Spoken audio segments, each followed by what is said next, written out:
All right, next let's talk about chemical properties. And what we're going to see, I want you to see what you can observe when alkali metals, lithium, sodium, and potassium, react with water. First, let's watch lithium.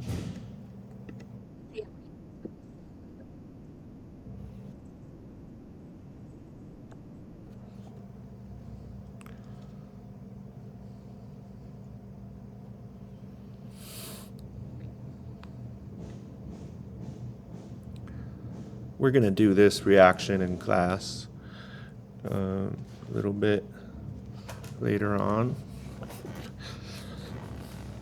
You can see there's some significant. Well, what do you see? Record your observations. This thing takes a long time for all of it to react. What's this gas it's releasing? What's left over inside the water? Is the lithium leaving anything behind? Is there some sedimentation collecting down here? Or is that just bubbles?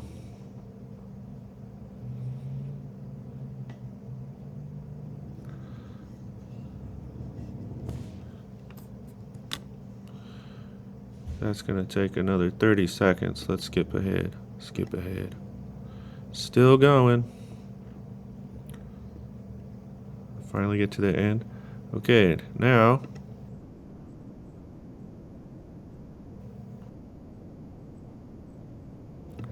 alright, lady.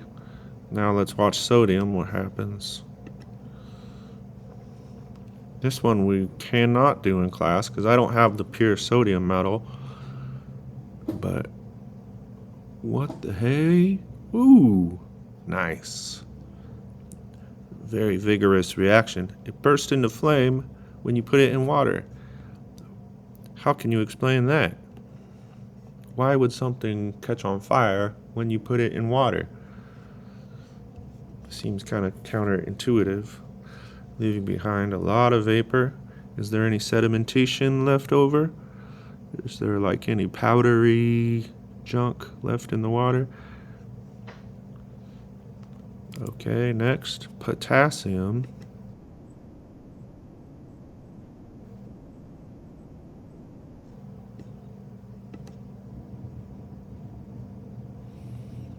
Ooh, pretty. Boom. That was a quick one. Let's do a rewatch. I think we kind of missed the beginning. Boom. Stand back. Ooh, it's flying out. Ooh. It kind of went down into the water. Okay, so there's obviously some kind of change happening here.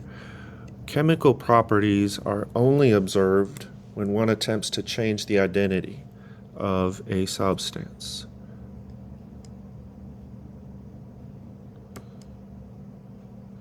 And, sorry, let me get my pen red.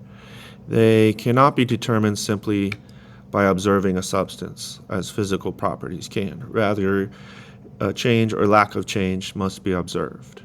So we want to change the identity, and that's a chemical property. Kind of like how when you burn a match, the wood has this formula with oxygen 7, hydrogen 15, carbon 10, but there's 6 carbon 10s. And when you add heat to the match, you have charred wood left over.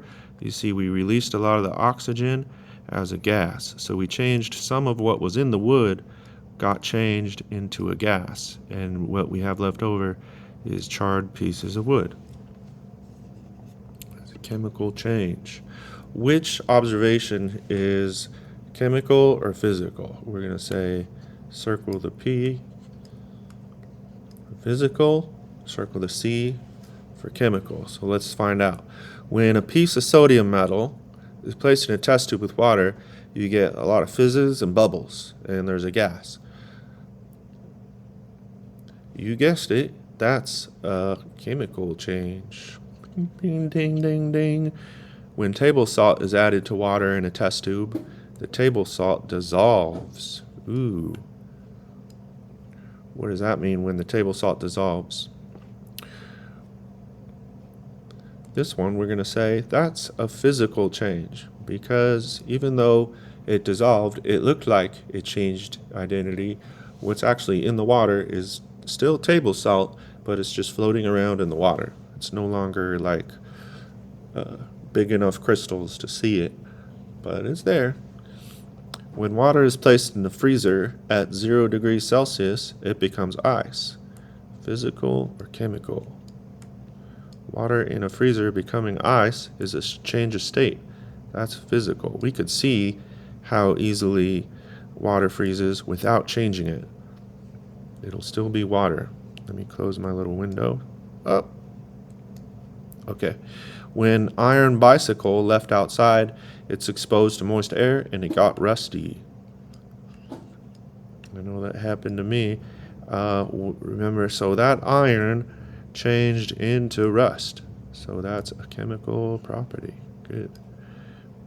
When a glass marble is heated and then quickly cooled, is that a physical change or a chemical change? So we heat the glass and then we cool it down. That's a physical change. You know what? Because I could heat that glass back up again and it could shape it back into a glass marble, it'll still be made of glass.